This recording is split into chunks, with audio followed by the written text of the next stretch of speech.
¿Sale, chicos? Entonces, continuamos con las patologías de infantes y adolescentes. Y bueno, otra de las patologías, pues nos vamos con trastornos del aprendizaje, trastornos de comportamiento desestabilizante.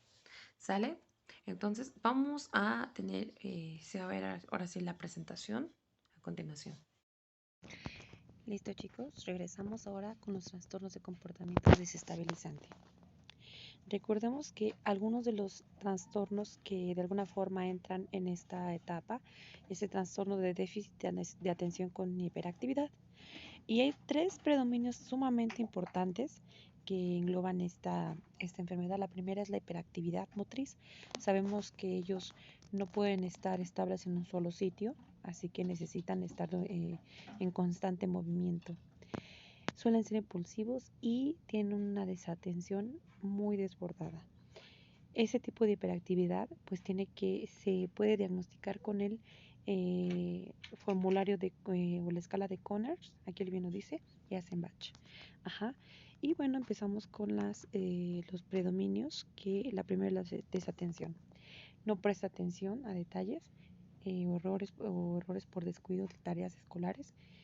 En trabajo notas dificultad para mantener atención en tareas, no escucha cuando se les habla directamente, no siguen instrucciones, tienen dificultad para organizar tareas o actividades, evitan y les disgusta o es renuente en cuanto a tareas que requieren un esfuerzo mental sostenido, es decir, son intolerantes a la frustración en este aspecto, porque tienen que estar sentados y estar concentrados, y eso no es ese es su coco, mejor dicho, extravían objetos necesarios, se distraen con estímulos irrelevantes y bueno, descuidan sus actividades diarias. En la hiperactividad o impulsividad es que se mueve en exceso las manos o pies o se remueve de su asiento, abandona el asiento en clase o en otras en la que se tiene que esperar sentado, corre o salta en situaciones en las que es inapropiado hacerlo.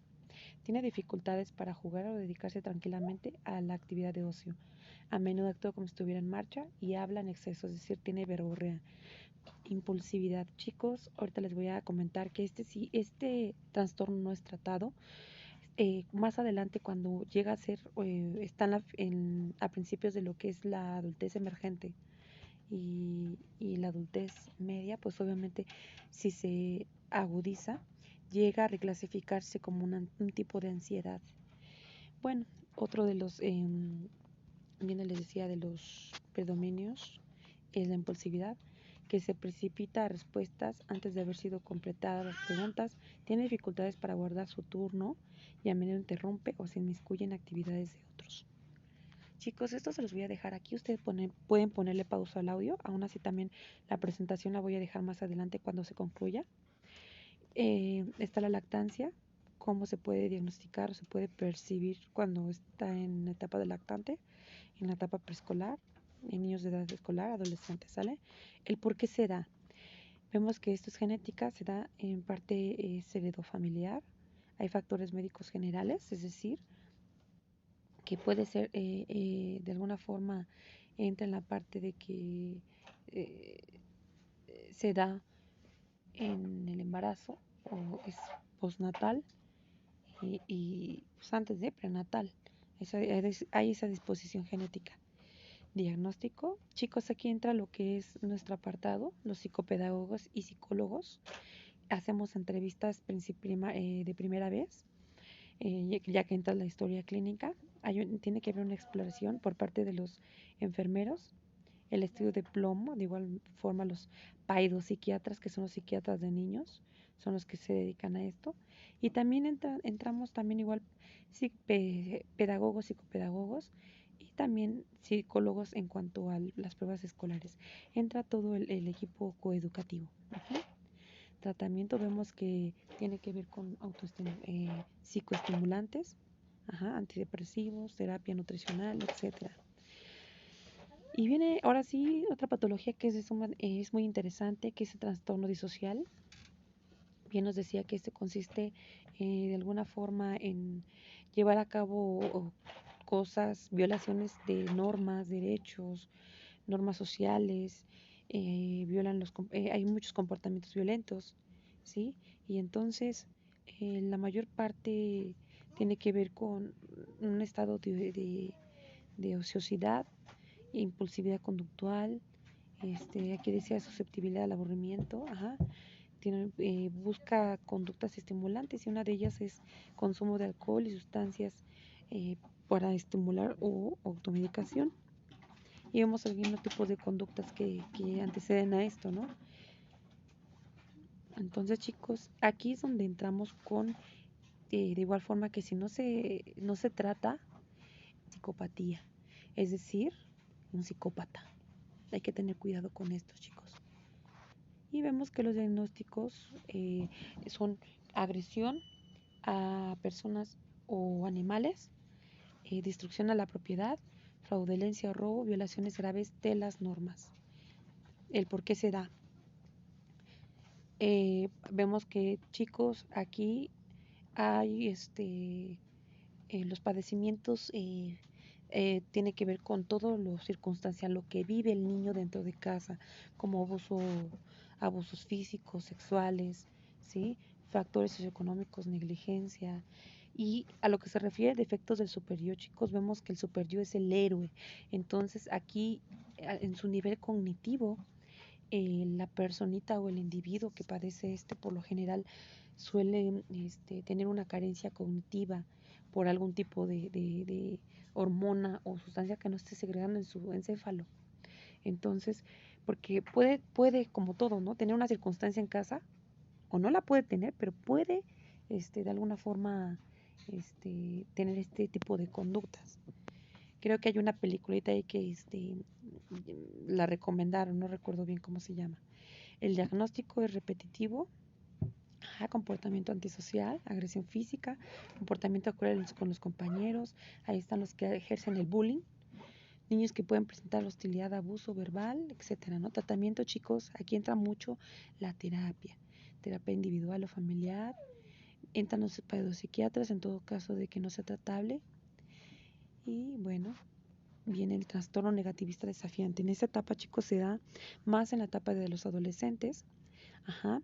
Son niños que prefieren de alguna forma llevar a cabo su ego y sus metas antes de estar bien con los demás.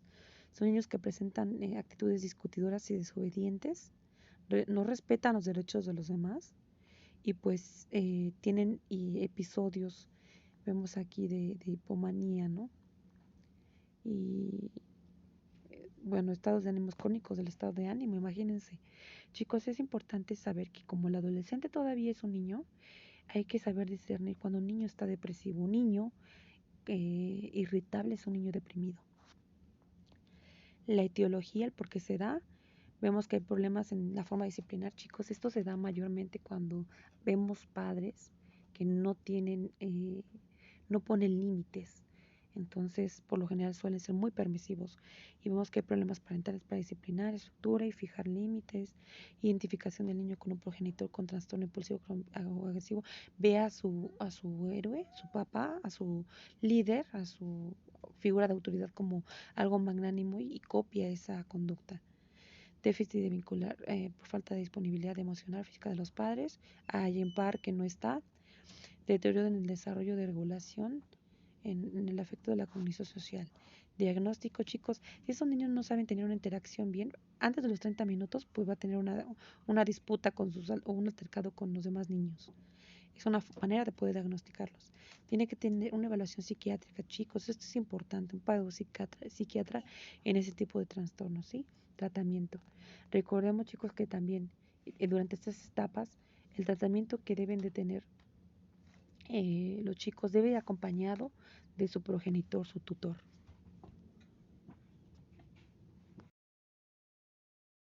Trastorno que de alguna forma aquí entra son los alimentación y trastornos de hábitos alimentarios en la lactancia en la primera infancia. Está bien interesante este trastorno, chicos, porque se da durante la etapa del embarazo y en los niños, por lo general, que suelen tener también retraso mental, niños y personas con retraso mental. No sé si han visto allí en Discovery Human las personas que suelen comer vidrios, comer piedras, Tengo ahí una pacientita que tenía problemas con comerse las piedritas que se ponían allí en las ventanas con el cemento porque decía que le sabía tierra mojada. Lo mismo pasa aquí. Es el patrón de ingerir materiales no alimentarios. Se observan niños pequeños, personas con retraso mental, pueden ingerir papeles, pintura, moneda, cuerdas, trapos, pelos, también heces, chicos, vómitos, ¿sale? Bueno, en cuanto a la clasificación de vómitos lo vamos a ver más adelante. Insectos, gusanos y ropas. Ahí está bien el señor de Drácula que se comía las arañas cada vez que las aplastaba, los insectos se los comía. Es parte del trastorno que se llama pica. El por qué se da, ya lo vimos por qué. Se suele dar en el primer año o segundo año de vida. Y bueno, el diagnóstico tiene que haber una evaluación conductual y psiquiátrica del niño. Y los padres, bueno, tiene que haber una evaluación ahora sí psicológica, psicopedagógica. Debemos de ver también, entra aquí también el médico porque no sabemos cómo está el estado nutricional de esta persona. Si estos sujetos nos dañaron su conducto exofágico ni su estómago. Tratamiento. Debemos de eliminar todas las sustancias tóxicas en el hogar que tragan estos individuos. Tratamiento psicológico,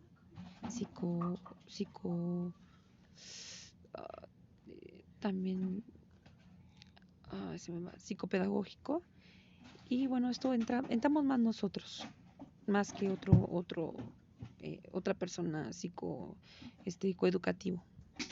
Bueno, aquí, chicos, es donde empieza el trastorno de rumiación, que es cuando estas personas regurgitan o vomitan y se vuelven a comer el vómito nuevamente, ¿sí? Y entonces esto es causado por relaciones paternofiliales o retraso mental en el desarrollo.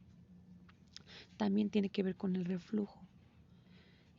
Chicos, también se dan ¿por qué se da? Son por madres o pares adolescentes, madres descuidadas, ¿sí? Vemos que también es parte implica un sistema nervioso disfuncional y a lo que se le conoce reflujo, sobreestimulación y tensión también se da. El diagnóstico es ahora sí psicológico y se da tiene que intervenir un paidopsiquiatra. Y también un médico para ver que esta persona no haya comido algo que le pueda dañar su sistema alimentario, ¿no? El tratamiento tiene que ver una relación entre los pares, la persona de autoridad. Debe de haber una intervención conductual y también con el médico. Trastornos de ingestión alimentaria de la infancia, niñez. Vamos a saltarnos a este, chico, es importante, sí, pero creo que lo más importante está aquí, trastornos de tic, ¿sale? En los trastornos de tic, sí, chicos, hay dos vocales, que son los movimientos o vocalizaciones. Por ejemplo, hay personas que están hablando y de repente le están haciendo a cada rato y siguen hablando y hacen cualquier cosa. Ese es un tipo de tic. También está el motor. Son súbitos, rápidos, no rítmicos, estereotipados. ¿Qué significa esto?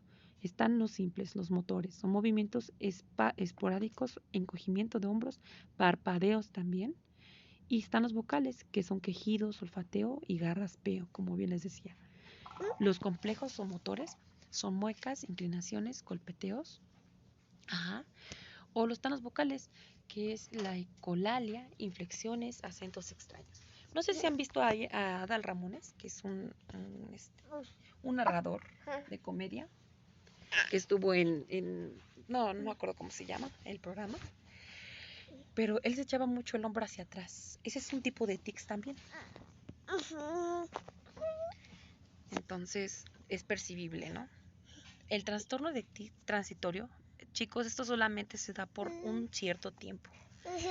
Se diagnostica a partir, suelen durar de 4 a 1 año, no más.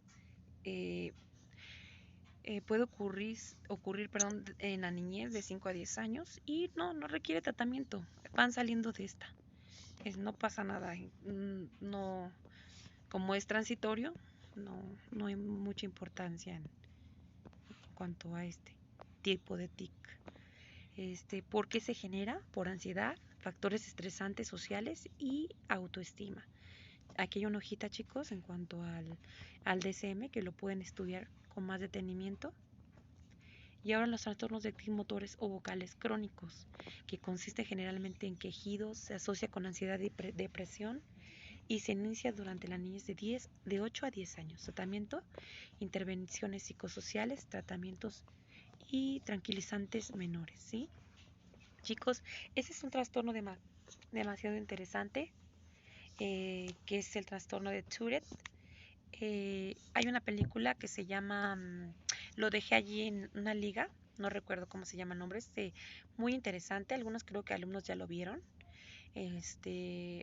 pero estaría padre que ustedes pudieran ver esta película para que pudieran asociarse y familiarizarse más estas patologías, estos trastornos.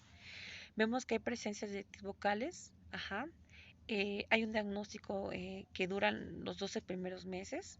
Hay algunos pacientes que pueden encontrar sus TIC, otros no, chicos, como el que está en la película.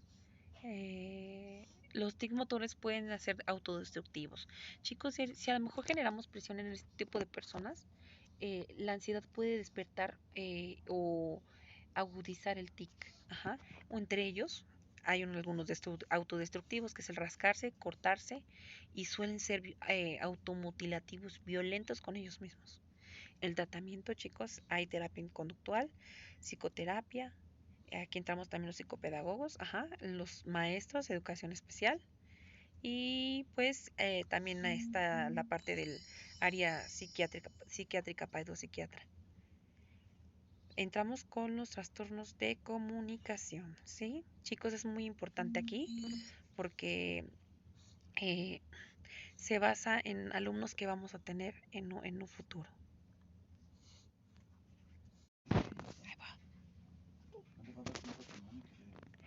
Bueno, en trastornos de la comunicación, vemos que ese tipo de trastorno tiene que ver con que no pueden de alguna forma narrar algo. Les cuesta mucho trabajo completar frases, este, eh, eh, suelen actuar o cumplir eh, para cumplir órdenes, pero por lo general no completan, no hay este seguimiento de alguna plática.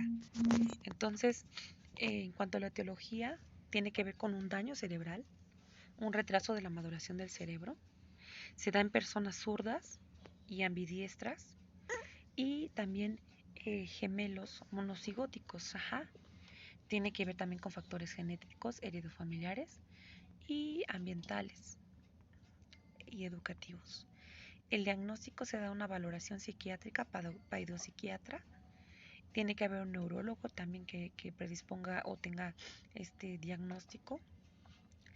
Posteriormente también una valoración del psicólogo y un examen auditivo. El tratamiento tiene que haber logoterapia y un modelo con el que pueda tener una comunicación y pueda de alguna forma transmitir, ¿sí? Tenga esta capacidad, esta inteligencia social. Bueno, en el trastorno mixto del lenguaje receptivo expresivo, vemos que son personas que son alextímicas. ¿Qué significa esto? Tienen dificultad para poder entender y expresar el lenguaje, ¿sí? Las calificaciones de pruebas del lenguaje receptivo como expresión resultan menores a las obtenidas. Ajá. Entonces tiene que ver esto con la capacidad intelectual no verbal. El por qué se da, hay indicios de acumulación familiar, trastorno mixto, receptivo, expresión y gemelos que revelan contribución o tiene que ver con toda la carga genética, perdón. Diagnóstico, vemos que hay mediciones en las cuales se pueden dar ese tipo de, de capacidad intelectual no verbal y el tratamiento pues es más, se induce más a lo educativo. Y también para lo que es el psicólogo. Entramos altamente aquí, chicos. Trastorno fonológico y vemos, chicos, que es una anomalía en la emisión del sonido y reemplazan un sonido para omitir sonidos que forman palabras. Entonces aquí vemos una imagen donde el niño, en lugar de decir auto, dice me ato atul. Entonces, este es parte de un trastorno fonológico. Y el por qué se da tiene que ver con problemas perinatales, alteraciones genéticas, alteraciones en el procesamiento auditivo, anomalías de audición y anomalías estructurales del habla. Chicos, el diagnóstico, vemos aquí algunos de las razones del por qué se da o sintomatologías y vemos que también tiene un tratamiento de logoterapia y asesoramiento parental. Algunas otras es el tartamudeo, que es caracterizado por interrupciones involuntarias del flujo del habla y no sabemos por qué se da, es desconocido. Vemos un diagnóstico de alteración de fluidez normal y estructuración del habla, aparece entre los 8 y 9 años de edad y pues alcanza entre el 2 y 3 años, 5 años máximo y también va de 3 a 7 años, ¿sí? Vemos que algunos de los síntomas aparecen de forma gradual durante las semanas o meses con las primeras consonantes. Tratamiento, logoterapia nuevamente. Tiene que haber retroalimentación, imitación y si es más profundo, pues ya entra lo que es la medicación. ¿Sí? Por ejemplo, tiene que haber retroalimentación en estos chicos para que puedan de alguna forma dejar de hacer eso. Trastornos de eliminación.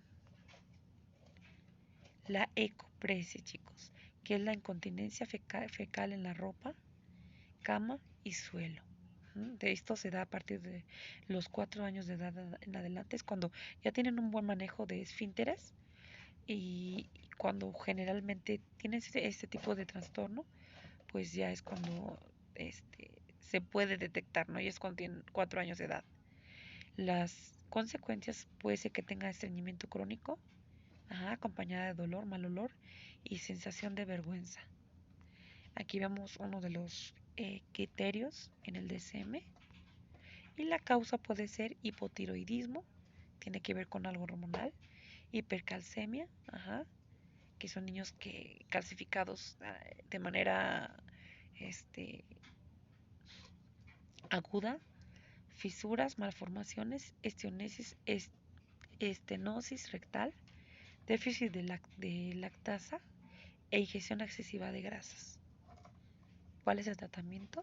Chicos, sabemos aquí es un poquito más, se va más inclinado hacia lo médico, pero también no deja de ser algo que nos incluye a nosotros. Tratamiento conductual. Enuresis, chicos, que es como las personas que aún siguen teniendo la capacidad de poder ir al baño en las noches o si orinan en cualquier lugar, teniendo ya una edad mayor, que alcanza también igual entre los 4 o 5 años. Y vemos que es la incontinencia urinaria sin explicación médica. Causas, una de ellas es el estrés, la inestabilidad familiar y problemas psicosociales. Veamos ahí algunos de los criterios igual del DSM que lo podemos estudiar con más detenimiento si ya tienen ustedes el DSM en sus manos. Algunos de los mecanismos principales es la liberación nocturna de vasopresina, anomalías vesicales, estos son ya como problemas más fisiológicos, la incapacidad de conseguir un despertado adecuado durante el reposo. Los síntomas vemos que hay vergüenza, ira, castigos por parte de los padres, evitación de visitas, aislamiento social, estallidos de cólera. Y bueno, el tratamiento es restringir todo tipo de líquidos antes de acostarse y despertar al niño a medianoche para que podamos llevar al sanitario, recompensar por las noches secas. Bueno, vamos a dejar hasta aquí, chicos. Vamos a ver la película. Y bueno, es todo por mi parte. Que tengan y pasen bonito fin de semana. ¿Se entregará actividad? No, así que no se preocupen. Bonita tarde. Hasta pronto.